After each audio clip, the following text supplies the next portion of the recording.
মিনাস সামা। ওগো আমার রব, আপনি আসমান থেকে ভরপুর দস্তরখানে খানা পাঠিয়ে দেন। ربنا انزل علينا مائدة من السماء تكون لنا عيدا لأولنا وآخرنا وآية منك, যাতে করে আমাদের জন্য এবং আমাদের পূর্ববর্তী যত মানুষ চলে গিয়েছে এবং আমাদের পরে যত মানুষ আসবে দুনিয়া ধ্বংস হওয়া পর্যন্ত, যাতে করে আপনার পক্ষ থেকে একটি নিদর্শন হয়ে যায় এবং এটি একটি আনন্দের দিন হয়ে যায়। এই আয়াতে কারিমার মধ্যে ঈদ শব্দ এসেছে, তাকুনু লানা ঈদান লিআউয়ালিনা ওয়া আখিরিনা ওয়া আয়াতাম মিনকা ওয়ারযুকনা ওয়া আনতা খায়রুর রাযিকিন। এরপরে আরো দোয়ার শেষ অংশে বলেন ওয়ারযুকনা, আপনি আমাদের রিজিককে বৃদ্ধি করে দেন, কারণ হইল আপনি সর্বশ্রেষ্ঠ রিজিক দাতা, আপনি সকল রিজিক দানকারী আপনি হয়ে থাকেন। যারা রিজিক দান করে এর মধ্যে আপনি সর্বশ্রেষ্ঠ রিজিক দাতা, আপনি ছাড়া পৃথিবীর জমিনে আর কেউ রিজিক দান করতে পারে না। তাহলে আমরা শুনতে পারলাম, এটা জেনে নিতে পারলাম ঈদ শব্দটি আল্লাহ পাক রব্বুল আলামিন সূরাতুল মাইদার 114 নম্বর আয়াতের মধ্যে এনেছেন। তাহলে এখন আমরা শুনি ইসলামে ঈদ বলতে কি বোঝায়।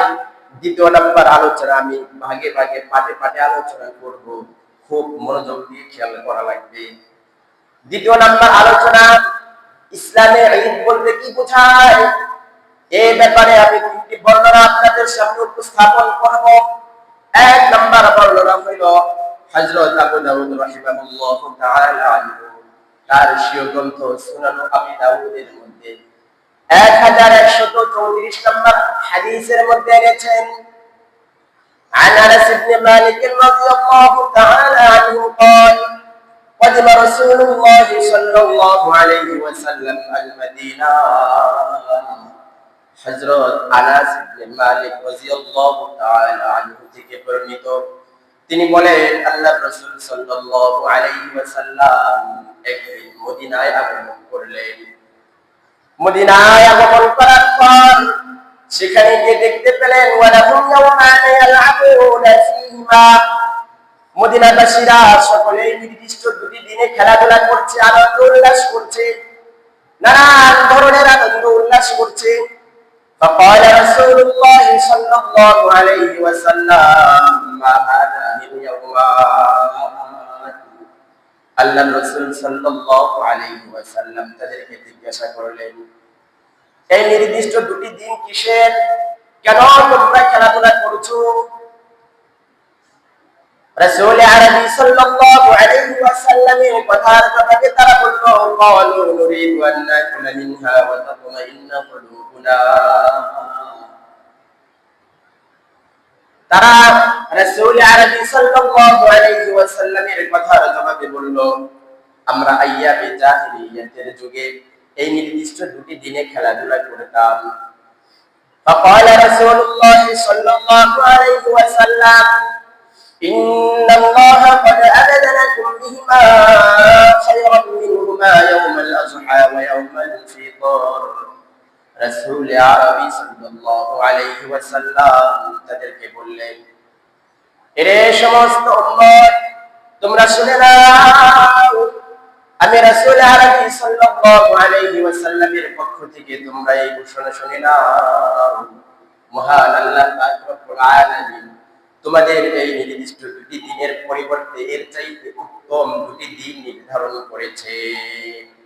সেই দুটি দিন হলো, এক নাম্বার হলো ঈদুল আযহা, দুই নাম্বার হলো ইয়াউমুল ফিতর।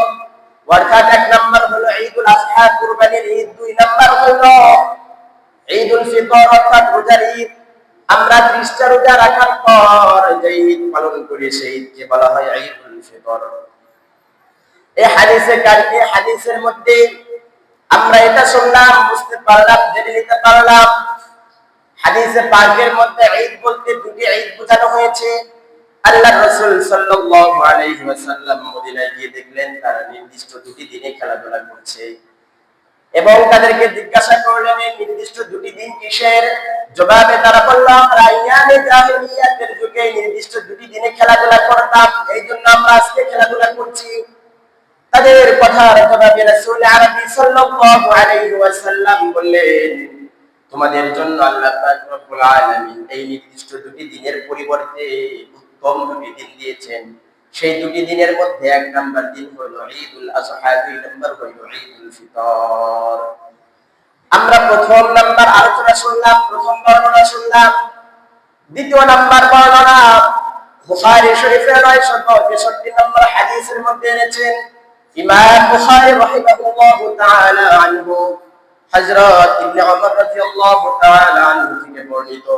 তিনি বলেন, কানা রাসূলুল্লাহ সাল্লাল্লাহু আলাইহি ওয়াসাল্লাম ওয়া আবু বকর ওয়া উমর ইউসাল্লুনা আল-ঈদাইন ক্বাবলা আল-খুতবাহ। হযরত ইবনে ওমর রাদিয়াল্লাহু তাআলা আনহু থেকে বর্ণিত, তিনি বলেন রাসূল আরবি সাল্লাল্লাহু আলাইহি ওয়াসাল্লাম বলেছেন, রাসূলুল্লাহ সাল্লাল্লাহু আলাইহি ওয়াসাল্লাম আবু বকর এবং ওমর রাদিয়াল্লাহু তাআলা আনহু খুতবার পূর্বে দুই ঈদের নামাজ আদায় করেছেন। তাহলে এখন আমার আপনাদের কাছে প্রশ্ন, খুতবার পূর্বে যে নামাজ আদায় করা হয় সেই নামাজকে কি বলা হয়? খুতবার পূর্বে, খুতবার পরে যে নামাজ আদায় করা হয় সেই নামাজকে ক্বাবলাল খুতবা, খুতবার পূর্বে যে নামাজ আদায় করা হয় সেই নামাজকে কি বলা হয়? ঈদুল আযহা এবং ঈদুল ফিতর। আমরা নামাজ আদায় করার পরে আমরা খুতবা দান করে থাকি। এই জন্য ইবনে ওমর রাদিয়াল্লাহু তাআলা আনহু থেকে বর্ণিত, তিনি বলেন রাসূলুল্লাহ সাল্লাল্লাহু আলাইহি ওয়াসাল্লাম এবং আবু বকর রাদিয়াল্লাহু তাআলা আনহু এবং ইবনে ওমর রাদিয়াল্লাহু তাআলা আনহু ওনারা একসঙ্গে একাধিকবার নামাজ আদায় করেছেন। খুতবার পূর্বে উভয় ঈদের নামাজ আদায় করেছেন। ইউসাল্লুনা আল-ঈদাইন ক্বাবলা আল-খুতবাহ। এই হাদিসে পাকের মধ্যেও বলা হয়েছে রাসূল আরবি সাল্লাল্লাহু আলাইহি ওয়াসাল্লামের আমলের দ্বারা এবং তার হাদিসের মাধ্যমে আমরা জানতে পারলাম ইসলামে ঈদ বলতে দুইটি ঈদ, এক নাম্বার হলো ঈদুল আযহা, দুই নাম্বার হলো ঈদুল ফিতর। তৃতীয় নাম্বার বর্ণনা হযরত জাবের ইবনে সামুরা রাদিয়াল্লাহু তাআলা আনহু থেকে বর্ণিত, তিনি বলেন সাল্লাইতু মা'আন নবী সাল্লাল্লাহু আলাইহি ওয়াসাল্লাম গায়রা মাররাতিন ওয়ালা মাররাতাইন ঈদাইন বিগাইরি আযান ওয়ালা ইকামাতিন। হযরত জাবের ইবনে সামুরা রাদিয়াল্লাহু তাআলা আনহু থেকে বর্ণিত, তিনি বলেন একবার নয়, দুইবার নয়, তিনবার নয়, চারবার নয়, আমরা বারংবার, আমি স্বয়ং জাবের ইবনে সামুরা রাদিয়াল্লাহু তাআলা আনহু আল্লাহর রাসূল সাল্লাল্লাহু আলাইহি ওয়াসাল্লামের সাথে একাধিকবার ঈদের নামাজ আদায় করেছি। সেই ঈদের নামাজ হলো উভয় ঈদের নামাজ, যে নামাজের মধ্যে আযান নাই, ইকামত নাই। এই হাদিসে পাকের মধ্যে বিগাইরি আযান ওয়ালা ইকামাতিন, এমন নামাজ আমি আদায় করেছি যে নামাজের মধ্যে আযানও নাই, ইকামতও নাই। তাহলে ভাইরা আমার, বন্ধুরা আমার, এই তিনটি বর্ণনার দ্বারা আমরা বুঝতে পারলাম বিশ্ব নবী রাসূলুল্লাহ সাল্লাল্লাহু আলাইহি ওয়াসাল্লামের দ্বারা প্রমাণিত এবং তার হাদিসের দ্বারা প্রমাণিত যে ইসলামে ঈদ বলতে দুটি ঈদ বোঝায়, তৃতীয় নাম্বার কোনো ঈদ নাই। কিন্তু আমাদের মধ্যকার এক শ্রেণীর লোক, তারা নবী রাসূলুল্লাহ সাল্লাল্লাহু আলাইহি ওয়াসাল্লামের জন্মদিনকে কেন্দ্র করে তারা ঈদে মিলাদুন নবী পালন করে বিভিন্ন ধরনের উৎসব আনন্দ উল্লাস করে থাকে। এটা ইসলামের নামে, রাসূলুল্লাহ সাল্লাল্লাহু আলাইহি ওয়াসাল্লামের নামে এটা একটি বানোয়াট, একটি মিথ্যা কাহিনী, যে আমলগুলোর কারণে আমাদের সমাজের মধ্যে বিদআত সৃষ্টি হচ্ছে, বিদআত প্রতিটা ঘরেতে ঘরেতে ছড়িয়ে পড়ছে। তাহলে আজকে থেকে আমরা জানতে পারলাম, বুঝতে পারলাম ইসলামে ঈদ বলতে দুইটি ঈদ, তৃতীয় নাম্বার কোনো ঈদ নাই। এখন তাহলে আসুন তৃতীয় নাম্বার আলোচনা হইল এই মিলাদ শব্দের অর্থ কি? মিলাদ শব্দের অর্থ হইল জন্ম। মিলাদুন নবী অর্থাৎ রাসূলুল্লাহ সাল্লাল্লাহু আলাইহি ওয়াসাল্লামের জন্ম। এতটুকুই। কেউ যদি বলে এরে ভাই তুমি কি মিলাদুন নবী অর্থাৎ ঈদে মিলাদুন নবী পালন করেছো কিনা, তাকে আমরা জিজ্ঞাসা করব ঈদে মিলাদুন নবী অর্থ কি, এটা কিভাবে পালন করতে হয়। আমরা তাদেরকে জবাবে বলবো ঈদে মিলাদুন নবী অর্থ হইল রাসূলুল্লাহ সাল্লাল্লাহু আলাইহি ওয়াসাল্লামের জন্ম ছাড়া কিছু না। কিন্তু এই দিনের ভিতরে আমরা কি কাজ করব, কি কি কাজ রাসূলুল্লাহ সাল্লাল্লাহু আলাইহি ওয়াসাল্লামের মাধ্যমে আমাদের কাছে প্রচলিত আছে এবং প্রমাণিত আছে সেটা ভিন্ন কথা। চতুর্থ নাম্বার আলোচনা, রাসূলুল্লাহ সাল্লাল্লাহু আলাইহি ওয়াসাল্লামের জন্মের দিন কবে? মুসনাদ আহমদের 2506 নম্বর হাদিসের মধ্যে উল্লেখ রয়েছে, عن عبد الله بن عباس رضي الله تعالى عنه ولد النبي صلى الله عليه وسلم يوم الاثنين। মুসনাদ আহমদের মধ্যে উল্লেখ রয়েছে হযরত আব্দুল্লাহ ইবনে আব্বাস রাদিয়াল্লাহু তাআলা আনহু থেকে বর্ণিত, তিনি বলেন রাসূলুল্লাহ সাল্লাল্লাহু আলাইহি ওয়াসাল্লামের জন্মের দিন হইল সোমবারের দিন। কোন দিন? সোমবারের দিন। তাহলে আমরা ঈদ শব্দটির অর্থ পাইলাম এবং ইসলামে ঈদ বলতে কি বোঝায় এটাও জানতে পারলাম এবং মিলাদুন নবী অর্থ কি এটাও বুঝতে পারলাম এবং রাসূলুল্লাহ সাল্লাল্লাহু আলাইহি ওয়াসাল্লামের জন্ম কি বারে হয়েছে, কোন দিনে হয়েছে এটাও জানতে পারলাম। তাহলে এখন বাকি রইল রাসূলুল্লাহ সাল্লাল্লাহু আলাইহি ওয়াসাল্লাম কোন তারিখে জন্মগ্রহণ করেছেন, এটা আমাদের জানা দরকার আছে না? রাসূলুল্লাহ সাল্লাল্লাহু আলাইহি ওয়াসাল্লাম কোন তারিখে জন্মগ্রহণ করেছেন? ইবনে কাসির রাহিমাহুল্লাহু তাআলা আনহু আল বিদায়া ওয়ান নিহায়া নামক গ্রন্থের মধ্যে এই জন্ম তারিখের ব্যাপারে 7টি অভিমত উল্লেখ করেছেন। ইবনে কাসির রাহিমাহুল্লাহু তাআলা আনহু 7টি অভিমত আল বিদায়া ওয়ান নিহায়া নামক গ্রন্থের মধ্যে এনেছেন। সেই 7টি অভিমতের মধ্যে 1 নম্বর অভিমত হইল 2 রবিউল আউয়াল আল্লাহর রাসূল সাল্লাল্লাহু আলাইহি ওয়াসাল্লাম জন্মগ্রহণ করেছেন। 2 নম্বর অভিমত হইল কেউ কেউ বলেছেন আল্লাহর রাসূল সাল্লাল্লাহু আলাইহি ওয়াসাল্লাম 8 রবিউল আউয়াল জন্মগ্রহণ করেছেন। আবার কেউ কেউ বলেন আল্লাহর রাসূল সাল্লাল্লাহু আলাইহি ওয়াসাল্লাম 12 রবিউল আউয়াল জন্মগ্রহণ করেছেন। আবার কেউ কেউ বলেন আল্লাহর রাসূল সাল্লাল্লাহু আলাইহি ওয়াসাল্লাম 17 রবিউল আউয়াল জন্মগ্রহণ করেছেন। আবার কেউ কেউ বলেন রবিউল আউয়াল মাসের 8 দিন বাকি থাকতে আল্লাহর রাসূল সাল্লাল্লাহু আলাইহি ওয়াসাল্লাম জন্মগ্রহণ করেছেন। আবার কেউ কেউ এই কথা বলেছেন আল্লাহর রাসূল সাল্লাল্লাহু আলাইহি ওয়াসাল্লাম রমজানুল মুবারক মাসের 12 তারিখে জন্মগ্রহণ করেছেন। ইবনে কাসির রাহিমাহুল্লাহু তাআলা আনহু এই 7টি অভিমত আল বিদায়া ওয়ান নিহায়া নামক গ্রন্থের মধ্যে এনেছেন। এখন আমরা দেখব কোনটি প্রাধান্যযুক্ত, কোনটি দলিলের দিক থেকে শক্তিশালী। আসলে আল্লাহর রাসূল সাল্লাল্লাহু আলাইহি ওয়াসাল্লাম কোন তারিখে জন্মগ্রহণ করেছেন? মানুষ তো একজন, নবী তো একজন, কিন্তু অভিমত হইল 7টি। তাহলে একজন মানুষ 7 দিন লাগাতারভাবে তো জন্মগ্রহণ করতে পারে না।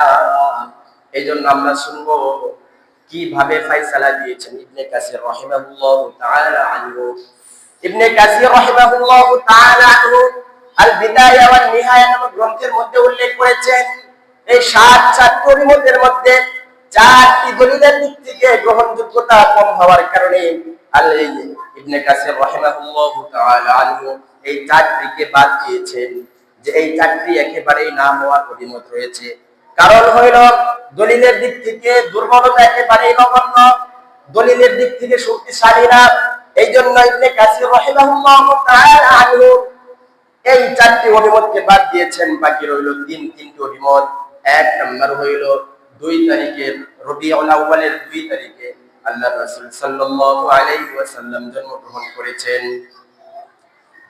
এই ব্যাপারে বর্ণিত আছে উলিদা রাসূলুল্লাহ সাল্লাল্লাহু আলাইহি ওয়াসাল্লাম ইয়াউমাল ইসনাইনি খালাতা মিন শাহরি রবিউল আউয়াল। রাসূলুল্লাহ সাল্লাল্লাহু আলাইহি ওয়াসাল্লামের জন্মের এই 2 রবিউল আউয়ালের ক্ষেত্রে বর্ণনাকারী বর্ণনা করেন, ولد رسول الله صلى الله عليه وسلم يوم الاثنين ليلتين خلتا من شهر ربيع الأول। আল্লাহ রাসূল সাল্লাল্লাহু আলাইহি ওয়াসাল্লাম যে 2 তারিখে রবিউল আউয়াল মাসের 2 তারিখে যে জন্মগ্রহণ করেছেন, এটা একজন ব্যক্তি উক্তি। যে ব্যক্তি এই কথাটা বলেছেন ওনার নাম হইল ওয়াকিদি, এবং ওনার শিক্ষক ওনার উস্তাদের নাম হইল মারাস। এই উস্তাদ এবং ছাত্রের মধ্যে যে সম্পর্ক আছে ঠিক আছে, কিন্তু হাদিস বর্ণনার ক্ষেত্রে একটি সূত্র থাকে, এটাকে বলা হয় সনদ। কি বলা হয়? সনদ, অর্থাৎ সূত্র।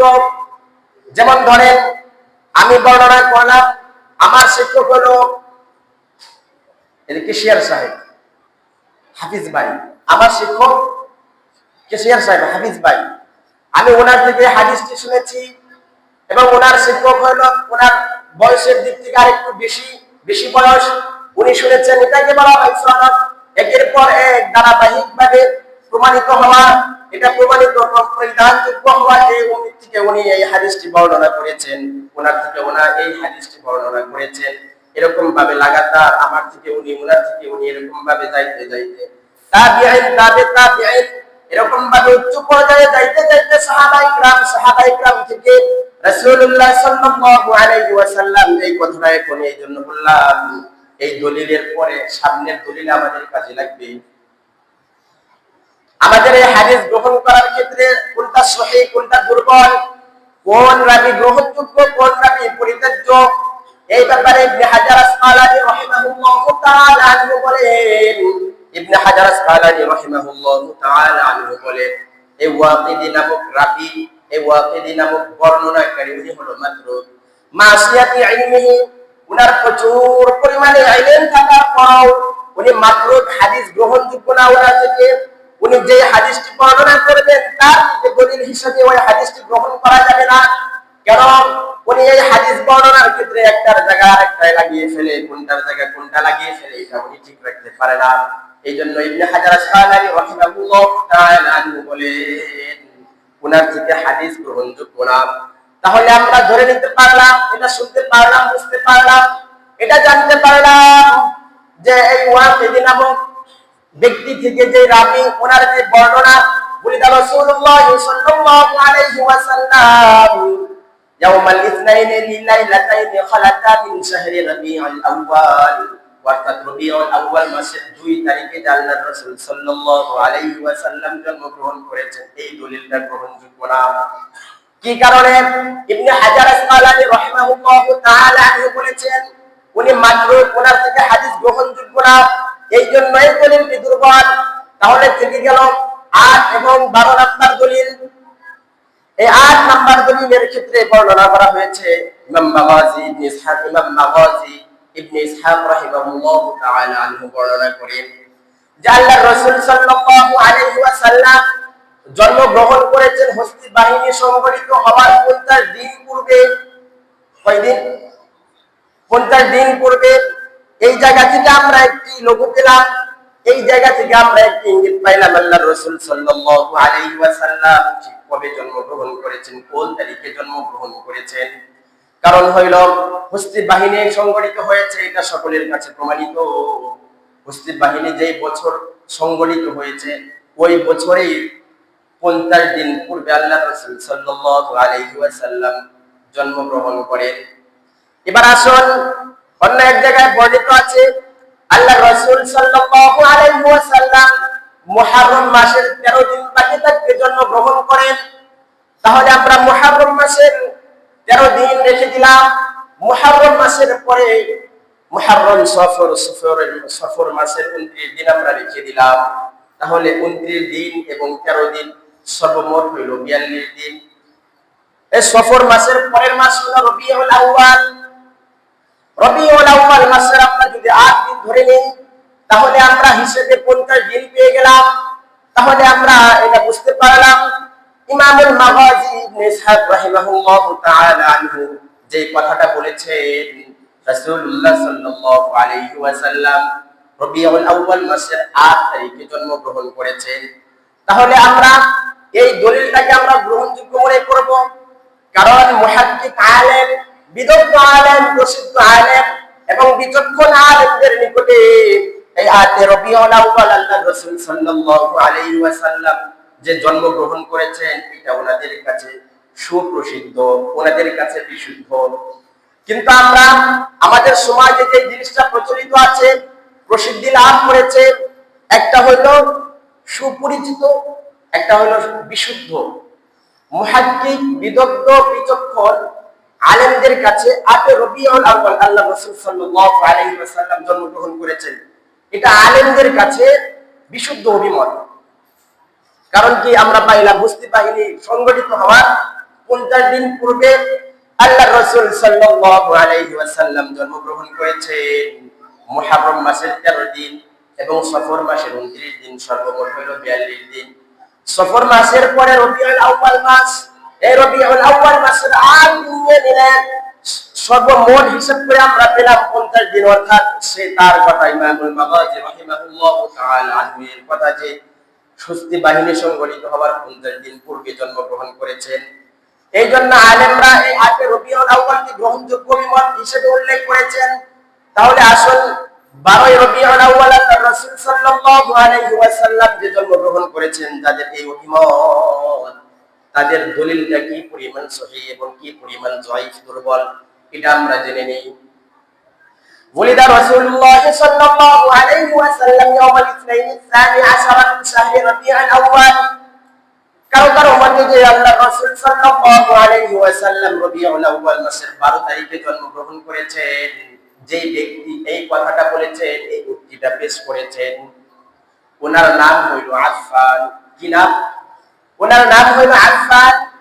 এবং এর আগে যে সূত্রটা বললাম, সূত্রটা খেয়াল করেন। সনদ কাকে বলা হয়, সূত্র কাকে বলা হয়?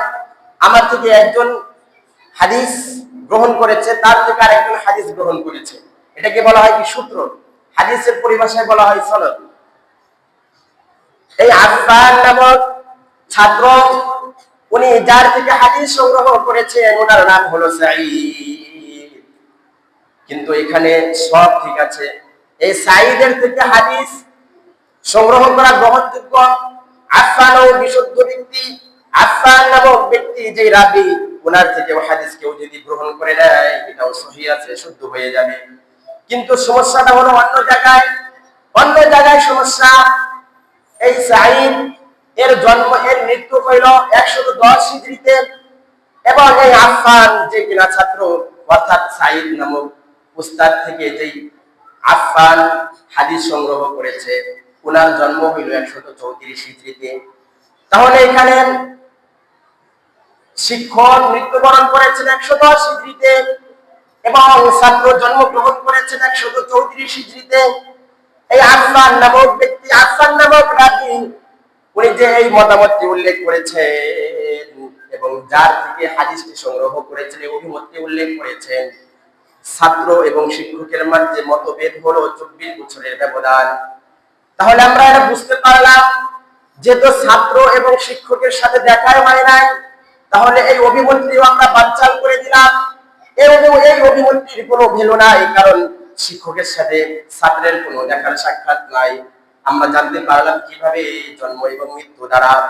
ছাত্রের জন্ম হইল 134 হিজরিতে এবং শিক্ষকের মৃত্যু হইল 110 হিজরিতে। এই উভয়ের জন্ম এবং মৃত্যুর মাঝে ব্যবধান হইল 24 বছরের। তাহলে হাদিসের পরিভাষায় এটাকে বলা হয় ইনকিতা, অর্থাৎ হাদিসুল মুনকাতি। এই হাদিসের দ্বারা দলিল দেওয়া গ্রহণযোগ্য নয়। এই জন্য আমরা জানতে পারলাম, এই এত সময় আলোচনার দ্বারা আমরা এটা বুঝতে পারলাম, আল্লাহর রাসূল সাল্লাল্লাহু আলাইহি ওয়াসাল্লামের জন্ম হইল 8 রবিউল আউয়াল। এটাই বিশুদ্ধ মত। এবং আমাদের মাঝে যেটা প্রচলিত আছে, এটা হলো 12 রবিউল আউয়াল। তাহলে আসলে আমরা শুনতে পারলাম এবং বুঝতে পারলাম, এটাও জেনে নিতে পারলাম যে আল্লাহর রাসূল সাল্লাল্লাহু আলাইহি ওয়াসাল্লাম ঠিক কোন তারিখে জন্মগ্রহণ করেছেন। এখন আমাদের দরকার এই 12 রবিউল আউয়ালকে সর্বপ্রথম কে, কোথা থেকে, কিভাবে এই উৎসব এবং ঈদে মিলাদুন নবী রাষ্ট্রীয়ভাবে এবং মানুষের মাঝে প্রসিদ্ধি লাভ করানোর জন্য চেষ্টা করলো। 604 হিজরি ইরাক দেশের একটি শহর আছে মসুল শহর, সেই শহরের বাদশা হলো আবু সাঈদ ইবনে মুজাফফর ওয়াকিদি। কি নাম? আবু সাঈদ মুজাফফর ইবনে ওয়াকিদি। উনি তখনকার সময়ের ইরাকের একটি শহরের বাদশা, মসুল শহরের বাদশা। তখনকার সময়েও একজন আলেম ছিল, ওনার নাম হইল আবুল খাদ্দাম, আবুল দিহিয়া। এই ব্যক্তি হলো সর্বপ্রথম ওই রাজাকে, ওই বাদশাকে সন্তুষ্ট করার জন্য উনি একটা ঝামেলা হয়েছিল, এই জন্য ওনার আস্থা ভাজন হওয়ার জন্য, ওনার ব্যক্তিত্ব অর্জন করার জন্য, নিজের মান সম্মান বাড়ানোর জন্য ওনাকে বলল আমরা এই সর্বপ্রথম ঈদে মিলাদুন-নবী আমরা পালন করতে পারি। তাহলে আমাদের মাঝে যে জিনিসটা প্রচলিত আছে যে ঈদে মিলাদুন-নবী 12 রবিউল আউয়াল, আমরা তো অনেকেই জানি, অনেকেই জানি না রবিউল আউয়াল মাস চলছে এবং এই মাসেই এবং কোন তারিখে কি বারে আল্লাহ রাসূল সাল্লাল্লাহু আলাইহি ওয়াসাল্লাম জন্মগ্রহণ করেছেন আমরা অনেকেই জানি না। এই জন্য আলোচনার মাঝখানে অন্য একটি বিষয় নিয়ে আসা হলো। আমাদের আলোচনা চলতেছিল নামাজের গুরুত্ব। যেহেতু রবিউল আউয়াল মাস চলে আসছে, সিরাতুন নবী অর্থাৎ রাসূলুল্লাহ সাল্লাল্লাহু আলাইহি ওয়াসাল্লামের চারিত্রিক জীবনী নিয়ে এই মাসে আলোচনা করা খুব দরকার। আমাদের মাঝে এত অশান্তি কেন? আমাদের মাঝে এত শান্তি নাই কেন? অশান্তি কেন? কলহ বিবাদ কেন? ঝগড়া ফাসাদ কেন? ভাইয়ে ভাইয়ের ভিতরে মিল নাই কেন? মা বাবার সাথে সম্পর্ক ভালো নাই কেন? ভাই বোনদের সাথে সম্পর্ক ভালো নাই কেন? আমরা আল্লাহ রাসূল সাল্লাল্লাহু আলাইহি ওয়াসাল্লামের জীবনী জানি না, আমরা আল্লাহ রাসূল সাল্লাল্লাহু আলাইহি ওয়াসাল্লামের সুন্নতের অনুসারী না, আমরা আল্লাহ রাসূল সাল্লাল্লাহু আলাইহি ওয়াসাল্লামের জীবনকে আঁকড়ে ধরতে পারি না এবং আমাদের সন্তানগুলোকেও আল্লাহ রাসূল সাল্লাল্লাহু আলাইহি ওয়াসাল্লামের সুন্নত অনুযায়ী আমাদের সন্তানগুলোকে চালাইতে পারি না। এই জন্য আমাদের সমাজে, আমাদের বাড়িতে, আমাদের প্রত্যেকটা ব্যক্তিত্বের মাঝে, আমাদের প্রত্যেকটা ঘরের মধ্যে অশান্তি। এই জন্য আল্লাহ রাসূল সাল্লাল্লাহু আলাইহি ওয়াসাল্লাম যাকে সৃষ্টি না করলে আমাকে আপনাকে কিছু সৃষ্টি করা হতো না। হাদিসে পাকের মধ্যে আসছে, কোন ব্যক্তি যদি আল্লাহর হাবিব অর্থাৎ আল্লাহর বন্ধু রাসূলুল্লাহ সাল্লাল্লাহু আলাইহি ওয়াসাল্লামের উপরে একবার দরুদ পাঠ করে, তাহলে আল্লাহ পাক রব্বুল আলামিন তার জন্য 10টি রহমত নাজিল করেন, 10টি গুনাহ maaf করে দেন এবং 10টি মর্যাদা যে সে যেই লেভেলে আছে তার চাইতে আল্লাহ পাক রব্বুল আলামিনের কাছে 10টি মর্যাদা উন্নীত করেন। সুবহানাল্লাহ। এই জন্য যার মাধ্যমে আমরা